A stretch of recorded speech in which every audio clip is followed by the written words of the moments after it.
안녕하세요. 저는 올해 72세가 된 박순자라고 합니다. 혹시 제목을 보고 깜짝 놀라셨나요?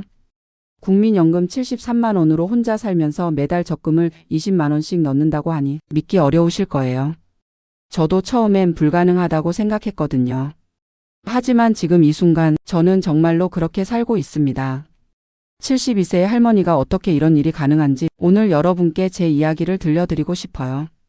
사실 저에게도 이런 날이 올 줄은 몰랐습니다. 5년 전만 해도 저는 그저 평범한 할머니였어요. 남편과 함께 작은 아파트에서 살면서 국민연금과 남편의 기초연금으로 그럭저럭 지내고 있었죠. 별다른 걱정 없이 하루하루를 보내고 있었습니다. 그런데 2019년 겨울 남편이 갑자기 쓰러졌어요. 뇌경색이었습니다. 병원에서 3개월을 지내다가 결국 하늘나라로 떠났죠. 갑작스러운 일이었어요. 아침에 오늘 날씨가 춥네하며 웃던 사람이 저녁에는 의식을 잃고 쓰러져 있었으니까요.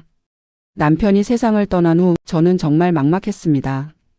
혼자 남겨진 것도 서러웠지만 경제적인 문제가 더 심각했어요. 남편의 기초연금 30만 원이 끊어지면서 제가 받는 국민연금 73만 원만 남게 된 거죠. 처음엔 어떻게 살아야 할지 모르겠더라고요. 월세 35만 원에 관리비 8만 원, 전기가스비 10만 원 정도 나가고 핸드폰비 3만 원까지 하면 벌써 56만 원이 나가버려요. 그러면 생활비로 쓸 수 있는 돈은 고작 17만 원 뿐이었습니다. 17만 원으로 한 달을 살아야 한다는 게 말이 되나요? 하루에 쓸 수 있는 돈이 5천 원도 안 되는 거예요. 끼니 한 번 제대로 먹기도 어려운 돈이었죠. 그때 정말 절망스러웠어요. 이렇게 살다가는 언젠가 길거리로 내몰리겠구나 그런 생각이 들었습니다. 72세의 나이에 새로 일자리를 구하기도 어렵고 몸도 예전 같지 않으니까요. 하지만 그때 문득 남편이 했던 말이 생각났어요. 순자야, 사람은 죽을 때까지 배우는 거란다. 나이가 들었다고 포기하면 안 돼. 평소에 책 읽기를 좋아하던 남편이 자주 하던 말이었거든요. 그래서 저는 결심했습니다. 이 상황을 그냥 받아들이지 말고 뭔가 방법을 찾아보자고요. 72세라고 해서 배울 수 없는 건 아니잖아요. 먼저 동네 복지관에 가서 상담을 받았어요. 혼자 사는 노인을 위한 여러 가지 지원 제도가 있다고 하더라고요. 기초생활수급자 신청도 해봤는데 제 국민연금이 73만 원이라서 기준을 조금 넘었어요. 하지만 에너지 바우처나 통신비 지원 같은 건 받을 수 있었죠. 그 다음엔 집부터 정리하기 시작했어요. 남편과 함께 살던 넓은 아파트는 저 혼자 살기엔 너무 컸거든요. 월세도 비싸고요. 그래서 더 작고 저렴한 곳을 찾아봤습니다. 한 달 넘게 발품을 팔아서 마침내 좋은 곳을 찾았어요. 지하철역에서 15분 정도 걸어야 하는 곳이었지만 월세가 23만 원이었거든요. 보증금도 500만 원으로 부담스럽지 않았고요. 집은 14평 정도의 원룸이었는데 저 혼자 살기엔 충분했어요. 무엇보다 남향이라 햇볕이 잘 들었거든요. 창밖으로 작은 공원이 보여서 마음도 한결 편안해졌죠.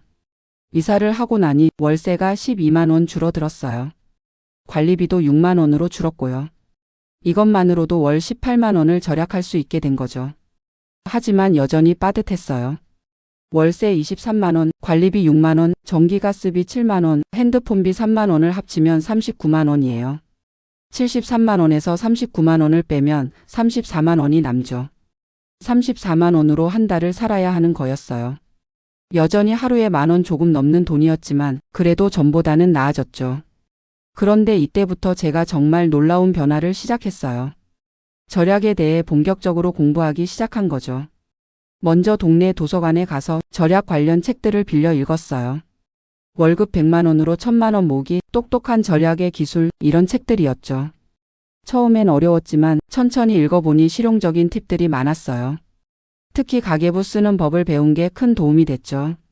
가계부를 쓰기 시작하니 제가 돈을 어디에 쓰는지 정확히 알 수 있었어요.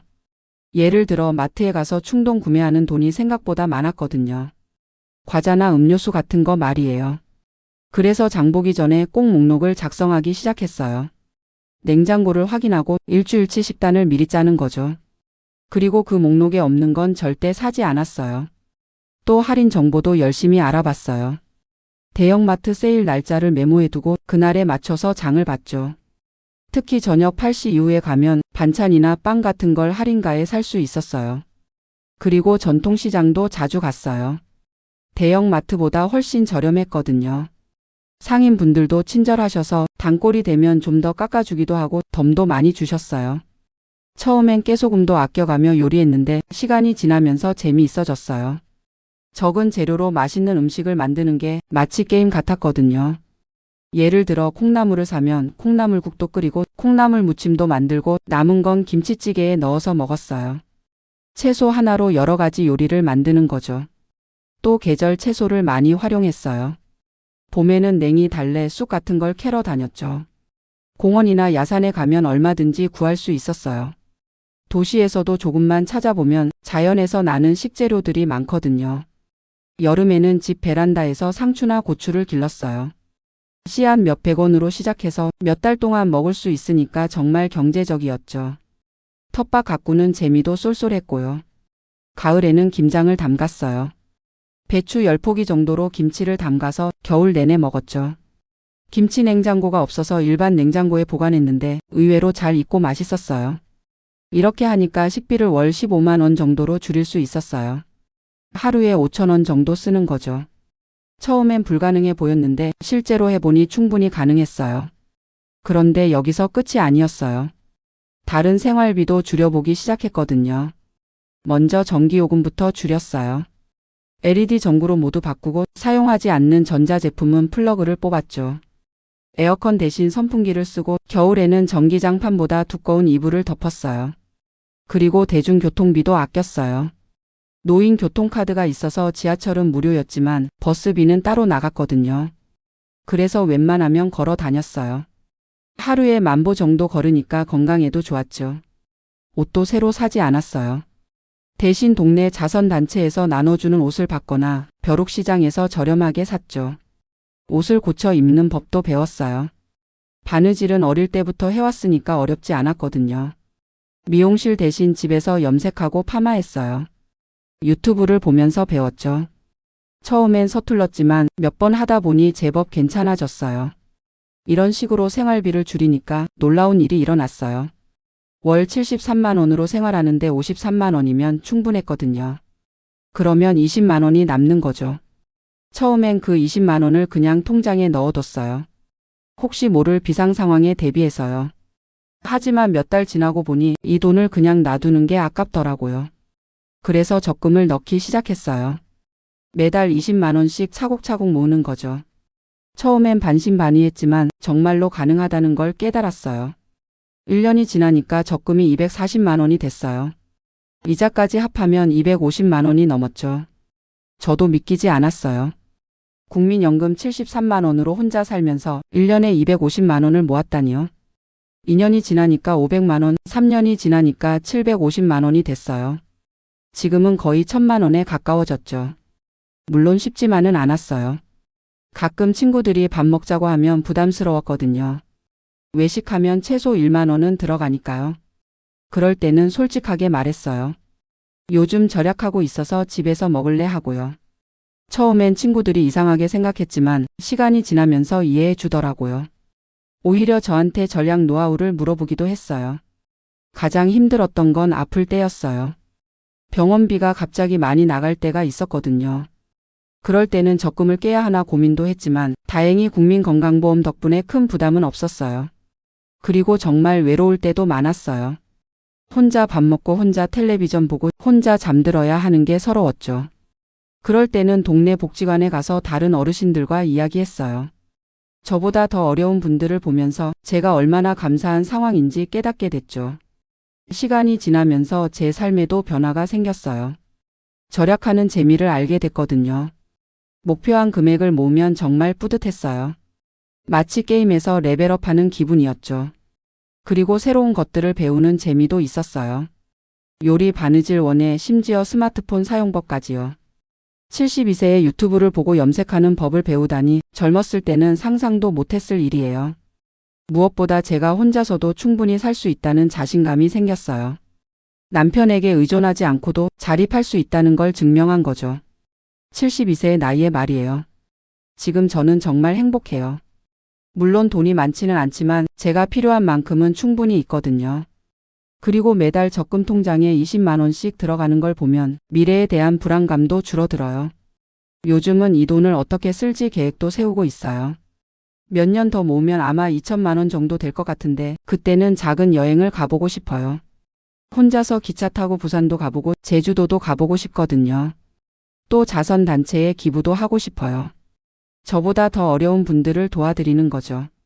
많은 돈은 아니더라도 제 마음만큼은 전할 수 있잖아요. 가끔 사람들이 물어봐요. 어떻게 그렇게 살 수 있냐고요. 비결이 뭐냐고 묻기도 하고요. 사실 특별한 비결은 없어요. 그냥 하나하나 차근차근 줄여나간 것뿐이에요. 정말 필요한 것과 그냥 갖고 싶은 것을 구분하는 거죠. 예를 들어 매일 커피숍에서 커피를 사 마시는 것보다 집에서 인스턴트 커피를 타 마시는 게 경제적이에요. 한 달이면 10만 원도 넘게 차이가 나거든요. 또 충동 구매를 하지 않는 것도 중요해요. 마트에서 이거 필요한가? 하고 한 번 더 생각해 보는 거죠. 정말 필요하면 사고 그냥 갖고 싶은 거면 참는 거예요. 그리고 무엇보다 중요한 건 마음가짐이에요. 절약을 억지로 하는 게 아니라 재미있게 하는 거죠. 오늘은 얼마나 절약했을까? 하면서 게임처럼 생각하는 거예요. 사실 저는 이 나이에 이런 변화를 겪을 줄 몰랐어요. 남편이 세상을 떠났을 때는 정말 절망적이었거든요. 앞으로 어떻게 살아야 할지 막막했죠. 하지만 지금 생각해보면 그 어려운 상황이 오히려 저를 강하게 만들어준 것 같아요.